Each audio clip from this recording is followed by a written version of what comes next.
Dans notre démarche synodale, on arrive finalement aux 3 derniers thèmes que nous propose le Vademecum. Et le premier des 3, c'est autour de l'autorité de la participation. Si le mot synode, c'est quelque chose d'un peu neuf par rapport à notre vie d'avant, il reste qu'on a souvent parlé de leadership partagé, de co-responsabilité. C'est des thèmes dont on parle, en tout cas, depuis que je suis là, et j'ai l'impression qu'autant de Mgr Thibodeau, Mgr Dionne également. Donc, on pourrait dire, quand des décisions se prennent en Église, chez nous, de quelle façon on prend les décisions? Donc, oui, il y a une fonction d'autorité. Comment est-ce qu'on la qualifierait? Comment est-ce qu'elle se déroule chez nous? Est-ce qu'il y a vraiment de la co-responsabilité? Est-ce que vraiment on sent qu'on marche ensemble, qu'on forme équipe? Si on a pris des décisions, est-ce qu'on revient sur les décisions qu'on a prises? Est-ce qu'on évalue ce qui s'est passé? Donc, quelle est la place qu'on réserve à l'ensemble de nos frères et sœurs baptisés, ceux qu'on appelle également les laïcs, les membres du peuple de Dieu? Est-ce que dans notre Église à nous, les laïcs peuvent exercer de vraies responsabilités? Quand on regarde notre passé récent, est-ce qu'il y a eu des fois où, oui, on avait une démarche synodale, on peut dire oui, ça l'a porté du fruit. Vous savez que Vatican II, c'est Vatican II qui a mis sur pied les conseils de pastoral, les conseils d'affaires économiques. Ça n'existait pas avant le concile. Donc, ce sont comme les premiers instruments, conseil des prêtres. Alors, ce sont tous des conseils pour que des décisions se prennent ensemble. Chez nous, on a l'équipe d'animation pastorale, on a la table de concertation en pastorale. Bien, c'est peut-être le temps de regarder, est-ce qu'effectivement ça fonctionne bien? Est-ce qu'on est capable d'identifier des choses où on pourrait améliorer notre façon de fonctionner au niveau synodal? Bon. Le deuxième des thèmes qui nous est proposé, c'est autour du discernement et des prises de décision. On pourrait regarder comment est-ce que des décisions sont prises dans notre diocèse. Est-ce que dans les façons de procéder, on pourrait améliorer le tout?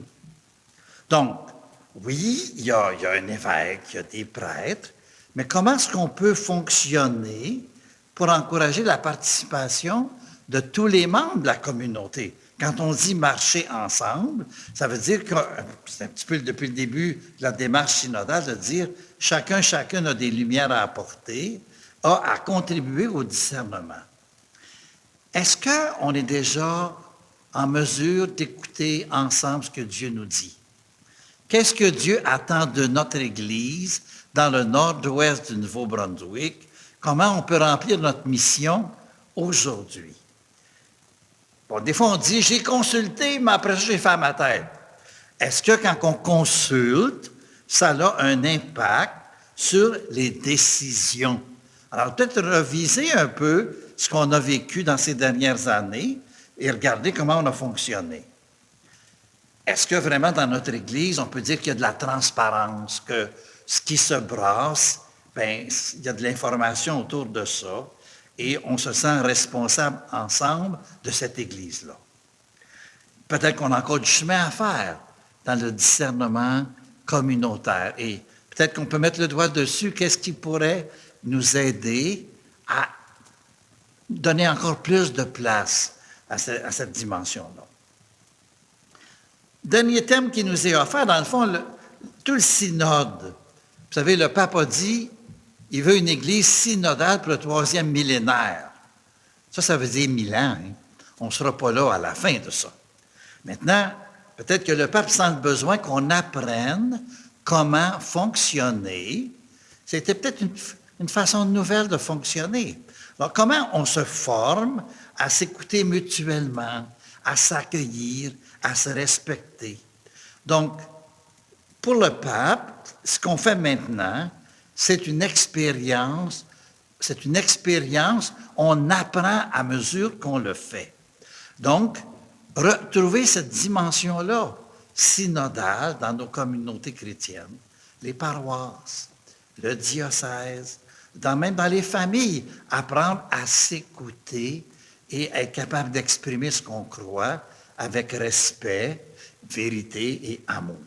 Donc, est-ce que notre expérience en Église nous permet de grandir dans cette dimension-là?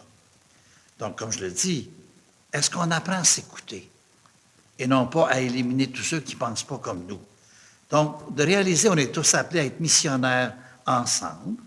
Donc, c'est important, si c'est le ensemble, ça veut dire, est-ce qu'on est prêt à écouter des gens qui ne voient pas les choses comme nous, qui ne pensent pas comme nous, mais qui ont peut-être quelque chose à nous apporter pour nous éclairer? Et peut-être que comme Église, il faudra se poser la question, est-ce qu'il y a des façons où on pourrait s'entraider, se former mutuellement pour avoir une meilleure écoute? On a pu regarder depuis le début de la démarche en janvier, est-ce qu'on sait écouter?